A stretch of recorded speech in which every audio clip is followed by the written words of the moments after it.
कक्षा 9वीं के मेरे प्यारे विद्यार्थियों, नमस्कार। विद्यार्थियों, आज हम हमारा नया टॉपिक शुरू करने जा रहे हैं। पन्ना क्रमांक 34 पर पाठ 10वां हम देखेंगे रात का चौकीदार। तो रात का चौकीदार, चौकीदार का मतलब क्या है? यानी रखवाला, जो रात के समय अपना कार्य करता है, उसके बारे में देखेंगे। चलो हम शुरू करते हैं। पन्ना क्रमांक 34 पाठ 10 रात का चौकीदार। पूरक पठन। लेखक सुरेश कुशावाहा तन्मय। लेखक का परिचय। जन्म जबलपुर मध्य प्रदेश। परिचय। तन्मय जी कवि लेखक के रूप में प्रसिद्ध है।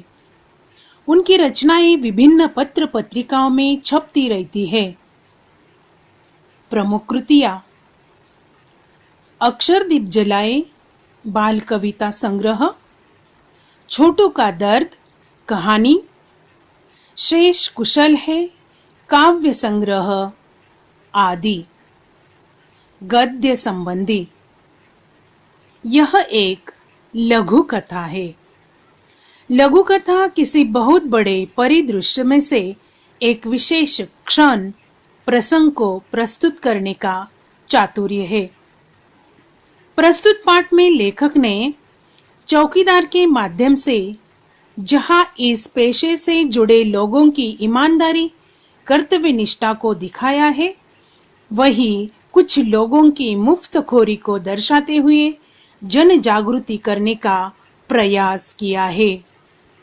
विषय प्रवेश में क्या है देखेंगे। चौकीदार बहुता निरीह प्राणी होता है। वह मजबूरी में अपना घर चलाने के लिए खतरा मोल लेकर लोगों की रक्षा करता है और अपनी रात की नींद हराम करता है। पर कुछ लोग इस बात को नहीं समझते और उसका शोषण करते हैं। प्रस्तुत पाठ में एक ऐसे ही ईमानदार, कर्तव्यनिष्ठ एवं सीधे साधे चौकीदार का चित्रण किया गया है, जिसे लोगों से झिड़कियां, दुत्कार और धौंस तो मिलती ही है, लोग उसका शोषण करने से भी नहीं चूकते। यानी इस पाठ में क्या दिया गया है, यह सारांश अपने ध्यान में आया ही होगा। यह पाठ जो है रात का चौकीदार, यानी रात को जो हम सो जाने पर रखवाली करता है, इसके बारे में यानी वॉचमैन के बारे में यह पाठ सुरेश कुशावाहा यानी तन्मय जी ने लिखा हुआ है। तो चलो देखते हैं पाठ में क्या है। दिसंबर जनवरी की हाड़ कंपाती ठंड हो, झमाझम बरसती वर्षा या उमस भरी गर्मी की रातें, हर मौसम में रात 12 बजे के बाद चौकीदार नाम का यह निरीह प्राणी सड़क पर लाठी ठोकते, सीटी बजाते, हमें सचेत करते हुए कॉलोनी में रात भर चक्कर लगाते रोज सुनाई पड़ता है। इस पहले पैराग्राफ में इस रात के चौकीदार का वर्णन है, जो कि हर साल के तीनों ऋतुओं में वर्णन किया गया है कि कौन से ऋतु है। दिसंबर जनवरी में हाड़ कंपाती ठंड हो, हड्डियों में कंपन भर जाता है, कंपन पैदा करने वाली ऐसी ठंडक रहती है। ऐसी ठंडक में उसी के साथ साथ झमाझम बरसती वर्षा, यानी चमक के साथ बिजलियां कड़कती है, ऐसी वर्षा, बारिश गिरती है ऐसे दिनों में। और तीसरा वर्णन है उमस भरी गर्मी की रातें। उमस भरी यानी उष्णता के कारण बिल्कुल हवा से चलने से जो गर्मी पैदा होती है, यानी ज्यादातर हम बरसात के दिनों में उसका अनुभव करते हैं। वो उमस हमें हमारे शरीर को समझ में आती है, जो गर्मी हम महसूस करते, यानी तीनों ऋतुओं का, बारिश, ठंडक और गर्मी, इन तीनों ऋतुओं में इस रात के चौकीदार का काम क्या है। हर मौसम में रात 12 बजे के बाद यह चौकीदार या रखवाला नाम का निरीह प्राणी, निरीह यानी बेचारा, यह क्या करता है? अपने परिवार का पालन पोषण करने के लिए, दूसरों को आराम की नींद देने के लिए हम रात को उसके भरोसे सो जाते हैं।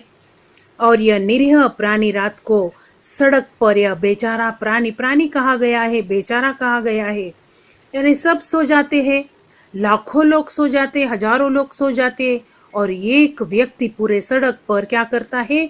लाठी ठोकता है, यानी जिसके हाथ में लाठी लकड़ी रहती है उसकी आवाज वह सड़क पर करता है, सीटी बजाता है और हमें सचेत करता है। सचेत करते हुए यानी सावधान, सतर्क कि सो जाओ, मैं बाहर हूँ, चिंता मत करो। ऐसे पूरे कॉलोनी में सीटी की आवाज, लाठी की आवाज करते हुए कॉलोनी भर में रात भर चक्कर लगाता हुआ हमें सुनाई पड़ता है।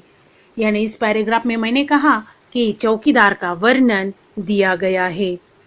दूसरा पैराग्राफ, हर महीने की तरह पहली तारीख को हल्के से गेट बजाकर खड़ा हो जाता है। यानी हर महीने की पहली तारीख आ गई, उसे क्या चाहिए? उसका पेमेंट। महीना भर उसने काम किया है, उसका पैसा, उसका मुआवजा वो लेने आता है और गेट पर वह खड़ा हो जाता है। क्या कहता है? साहब जी पैसे, यानी वह अपना तनख्वाह, अपनी पगार मांगने गेट पर खड़ा हो जाता है। साहब जी कहते हैं कितने पैसे?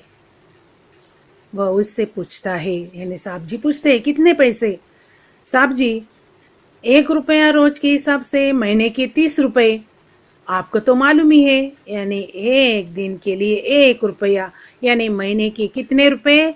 30 रुपए। ऐसा हिसाब वह बताता है। अच्छा एक बात बताओ बहादुर, बहादुर उसका नाम है, देखो महीने में तुम्हें कितने घरों से पैसे मिल जाते हैं?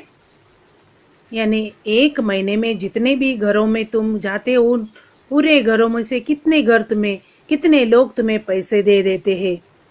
वह कहता है साहब जी यह पक्का नहीं है, यानी कोई देता है कोई देता नहीं है। यानी 1,000 मकान है तो 100 में से शायद 50 ही दे देते, यानी उसका हिसाब वो बताता है।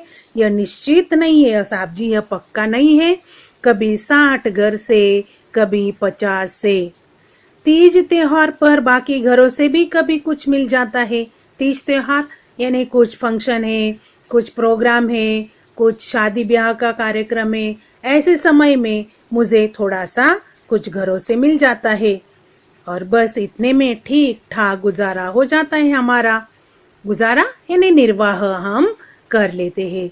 यानी स्टार्टिंग से लेकर अब तक हमने जो देखा है कि उसकी वह मजबूरी क्या है, वह अपने परिवार का पालन पोषण करने के लिए, लोगों को शांति से सोने के लिए रात का काम करता है। रात का चौकीदार उसे कहा गया है।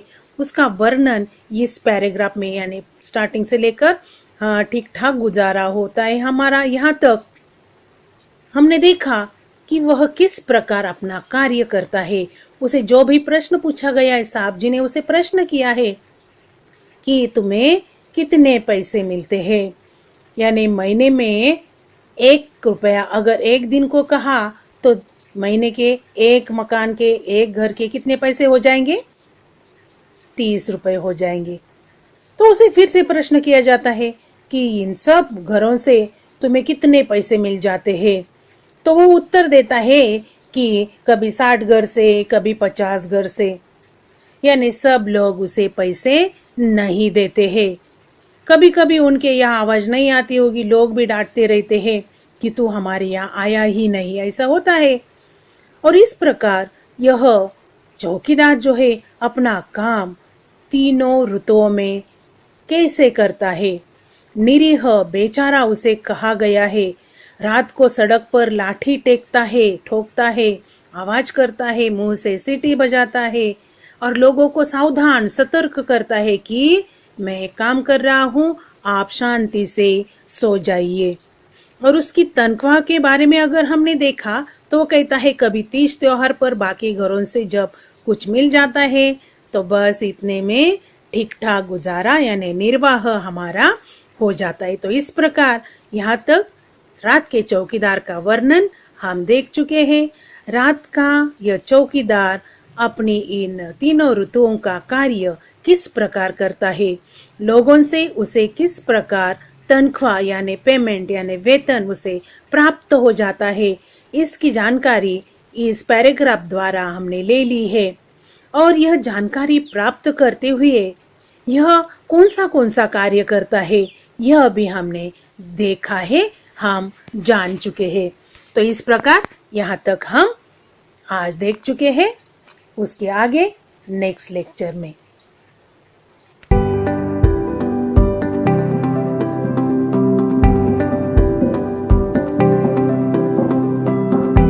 तो बच्चों, हमने देखा कि यह बेचारा निरीह प्राणी रात के समय हमारी रखवाली करता है, चोरों से हमें बचाने की कोशिश करता है और उसके लिए जो भी प्राप्त होता है, महीने की जो तनख्वाह है, उसके ऊपर वह अपने परिवार का निर्वाह किस प्रकार करता है। कुछ लोग उसका फायदा भी उठाते हैं यानी वे उसका शोषण भी करते हैं। इसके बारे में, रखवाले के बारे में हमने जानकारी प्राप्त की है। एक बार ध्यान से पढ़ो और कहानी की शुरुआत फिर से एक बार पढ़कर यह अवश्य ध्यान में रखना। धन्यवाद।